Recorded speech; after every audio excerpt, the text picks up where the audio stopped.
أعوذ بالله من الشيطان الرجيم. بسم الله الرحمن الرحيم. يا أيها الذين آمنوا اتقوا الله حق تقاته ولا تموتن إلا وأنتم مسلمون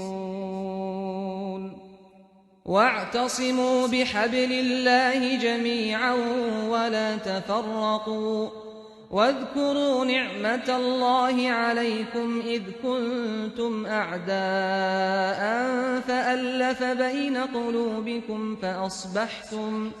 فأصبحتم بنعمته إخوانا وكنتم على شفا حفرة من النار فأنقذكم منها كذلك يبين الله لكم آياته لعلكم تهتدون ولتكن منكم أمة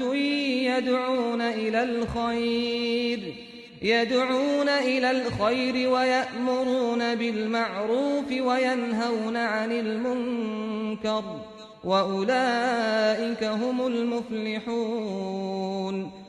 ایمان والو، اللہ سے ڈرو جیسا کہ اس سے ڈرنے کا حق ہے، اور دنیا سے رخصت ہو تو ہر حال میں اسلام پر رخصت ہو، اور اللہ کی رسی کو سب مل کر مضبوطی سے پکڑو اور تفرقہ میں نہ پڑو، اور اپنے اوپر اللہ کی اس عنایت کو یاد رکھو کہ تم ایک دوسرے کے دشمن تھے تو اس نے تمہارے دل جوڑ دیے، اور اس کے فضل و کرم سے تم بھائی بھائی بن گئے۔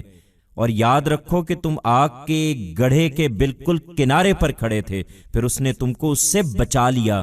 اللہ اسی طرح اپنی آیتیں تمہارے لیے واضح کرتا ہے تاکہ تم ہدایت پر رہو، اور چاہیے کہ تمہارے اندر سے کچھ لوگ مقرر ہوں جو نیکی کی دعوت دیں، بھلائی کی تلقین کریں اور برائی سے روکتے رہیں۔ تم یہ اہتمام کرو اور یاد رکھو کہ جو یہ کریں گے وہی فلاح پائیں گے۔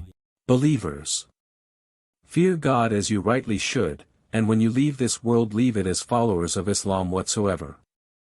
And together cling to the rope of God and be not divided, and remember the favor God has bestowed upon you, when you were enemies of one another, so He united your hearts and with His grace you became brothers, and remember when you stood at the very brink of an abyss of fire, then He saved you from it. God in this way explains to you His revelation so that you may be guided. And let there be appointed among you some people who call towards righteousness, urge towards virtue and forbid evil.